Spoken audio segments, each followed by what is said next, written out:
नमस्कार दोस्तों, स्वागत है आपका आज की वीडियो में। पहली खबर की बात करें तो इंडिया ने ईरान के supreme leader Ayatollah Ali Khamenei की मौत पर ऑफिशियली कंडोलेंस एक्सप्रेस किया है। इंडिया के foreign secretary Vikram Misri Iran के एम्बेसी गए और वहां जाकर गवर्नमेंट ऑफ इंडिया की तरफ से कंडोलेंस बुक पर साइन किया। उन्होंने ईरान के एम्बेसडर मोहम्मद फताली को इंडिया की तरफ से सिंपैथी मैसेज भी कन्वे किया है। फॉरेन मिनिस्ट्री ने विक्रम मिस्री और ईरानियन कॉन्वॉय की मीटिंग की फ़ोटोज़ भी रिलीज़ की, जो कि आप जानते ही हैं कि 28 फरवरी की रिपोर्ट्स के मुताबिक इजराइल और यूएस के जॉइंट स्ट्राइक में ईरान के supreme leader Ayatollah Ali Khamenei की डेथ हो गई थी। इस इंसिडेंट के बाद मिडिल ईस्ट का ऑलरेडी टेंस सिचुएशन और भी सेंसिटिव हो चुका है।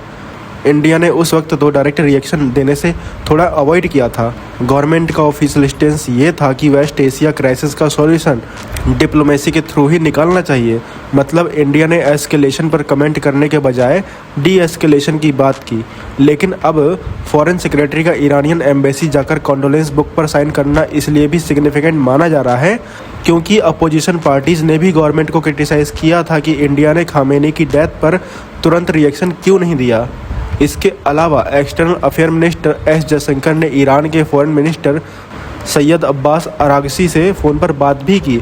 हालांकि इस कन्वर्सेशन में एग्जैक्टली क्या डिस्कस हुआ उसकी डिटेल्ड इन्फॉर्मेशन अभी पब्लिक नहीं की गई है। यहाँ अगर ब्रॉडर पर्सपेक्टिव से देखें तो इंडिया का अप्रोच काफ़ी बैलेंस्ड है। इंडिया के इजराइल और यूएस दोनों के साथ स्ट्रॉन्ग रिलेशन है, लेकिन ईरान भी इंडिया के लिए इम्पोर्टेंट पार्टनर रहा है, चाहे एनर्जी सिक्योरिटी हो, रीजनल कनेक्टिविटी हो या चाबहार पोर्ट प्रोजेक्ट हो। अगली खबर की बात करें तो इंडियन एयरफोर्स ने ऑफिशियली कंफर्म किया है कि स्क्वाड्रन लीडर अनुज और फ्लाइट लेफ्टिनेंट परवेश दुर्गाकर की डेथ हो गई है एक SU-30 MKI fighter jet crash में। दोनों ऑफिसर्स को इस एक्सीडेंट में डीप इंजरीज हुई थी। ये इंसिडेंट आसाम के कार्बी आंगलोंग रीजन में हुआ, जो जोरहाट से लगभग 60 किलोमीटर दूर है। रिपोर्ट्स के मुताबिक SU-30 MKI एक रूटीन ट्रेनिंग सॉर्टी पर था और अचानक एयरक्राफ्ट का रडार कांटेक्ट लूज हो गया। जैसे ही रडार कांटेक्ट लॉस्ट हुआ, एयरफोर्स ने तुरंत search and rescue operation launch कर दिया। इंडियन एयरफोर्स की टीम के साथ लोकल एडमिनिस्ट्रेशन और सिक्योरिटी एजेंसीज भी एरिया में डिप्लॉय की गई ताकि एयरक्राफ्ट की एग्जैक्ट लोकेशन और क्रैश की कंडीशन का पता लगाया जा सके। बाद में कन्फर्म हुआ कि एयरक्राफ्ट कार्बी आंगलोंग के माउंटेनियस एरिया में क्रैश हो गया। देखा जाए तो पास्ट में भी SU-30 MKI से जुड़े कुछ इंसिडेंट्स हो चुके हैं 2015 और 2019 में, लेकिन इस बार सिचुएशन ट्रेजिक रही और इंडियन एयरफोर्स ने अपने 2 एक्सपीरियंस ऑफिसर को खो दिया। अगली खबर की बात करें तो यूरोप का जो FCAS प्रोग्राम है, यानी फ्यूचर कॉम्बैट एयर सिस्टम, उसमें एक बार फिर से टेंशन्स देखने को मिल रही हैं। ये प्रोग्राम असल में फ्रांस, जर्मनी और स्पेन मिलकर डेवलप कर रहे हैं, जिसका गोल है एक 6th जनरेशन फाइटर इकोसिस्टम बनाना। इसमें पूरा नेटवर्क होगा जिसमें next generation fighter, loyal wingman drones और एक डिजिटल कॉम्बैट क्लाउड सिस्टम भी इंक्लूडेड होगा। लेकिन अब डसॉल्ट एविएशन के CEO एरिक ट्रैपियर के एक स्टेटमेंट ने काफ़ी डिस्कशन क्रिएट कर दिया है। उन्होंने कहा है कि अगर जर्मनी के साथ कोऑपरेशन इशूज़ सॉल्व नहीं होते तो फ्रांस अपना नेक्स्ट जनरेशन फाइटर इंडिपेंडेंटली भी डेवलप कर सकता है। FCAS को यूरोप के सबसे एक्सपेंसिव डिफेंस प्रोजेक्ट में से एक माना जाता है। एस्टिमेट्स के अकॉर्डिंग पूरा प्रोग्राम लगभग 100 बिलियन यूरो तक हो सकता है। इसमें फाइटर जेट डेवलपमेंट, ड्रोन और कॉम्बैट क्लाउड नेटवर्क सब इंक्लूडेड होगा। लेकिन एरिक ट्रैपियर का कहना है कि अगर फ्रांस खुद अपना फाइटर डेवलप करे तो शायद ये प्रोग्राम 50 बिलियन यूरो से भी कम में कंप्लीट हो सकता है। यानी उनका इनडायरेक्ट पॉइंट ये था कि जब बहुत सारे कंट्रीज़ एक ही प्रोजेक्ट में इन्वॉल्व होते हैं तो कॉस्ट और कॉम्प्लेक्सिटी दोनों बढ़ जाती हैं। और फ्रांस की मिलिट्री रिक्वायरमेंट जर्मनी से काफ़ी डिफरेंट भी है। फ्रांस चाहता है कि जो नेक्स्ट जनरेशन फाइटर बनेगा वो एयरक्राफ्ट कैरियर से ऑपरेट कर सके और न्यूक्लियर स्ट्राइक मिशन भी परफॉर्म कर सके। फ्यूचर में फ्रांस जो पैंग एयरक्राफ्ट कैरियर बना रहा है उस पर भी इसी फाइटर को ऑपरेट करने का प्लान है। लेकिन जर्मनी की सिचुएशन डिफरेंट है। जर्मनी के पास एयरक्राफ्ट कैरियर नहीं है और ना ही वो independently nuclear strike force maintain करता है।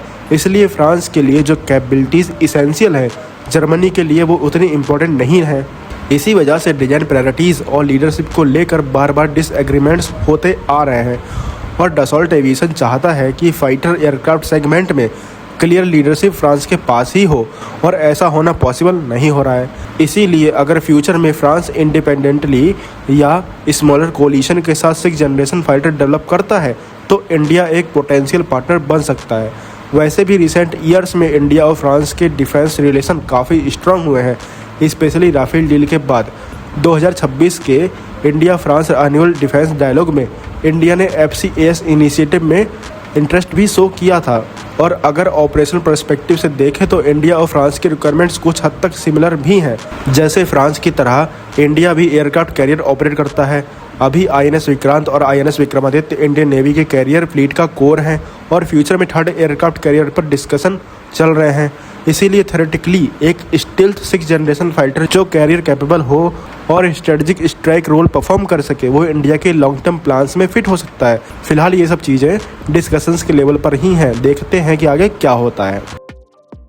अगली खबर की बात करें तो ब्रह्मोस एयरोस्पेस अब एयर लॉन्च ब्रह्मोस मिसाइल का एक 800 किलोमीटर रेंज वाला वर्जन डेवलप कर रहा है।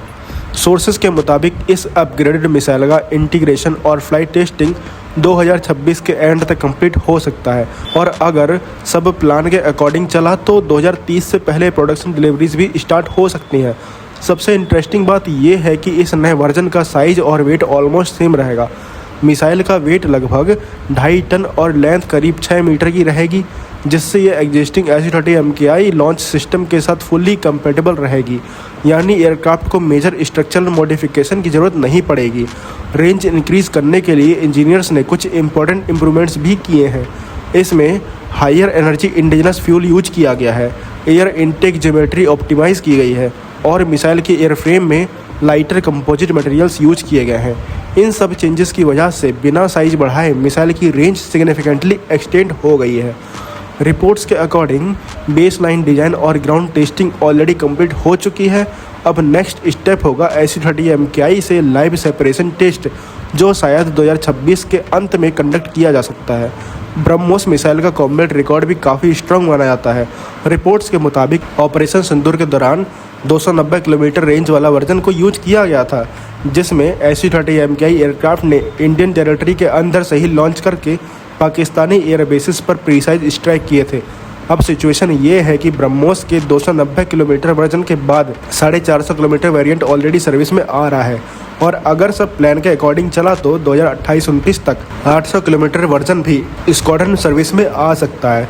तो आप क्या कहेंगे इन सब खबरों के बारे में? कमेंट सेक्शन में जरूर बताइए। मिलते हैं नेक्स्ट वीडियो में। Thanks for watching. जय हिंद, जय भारत।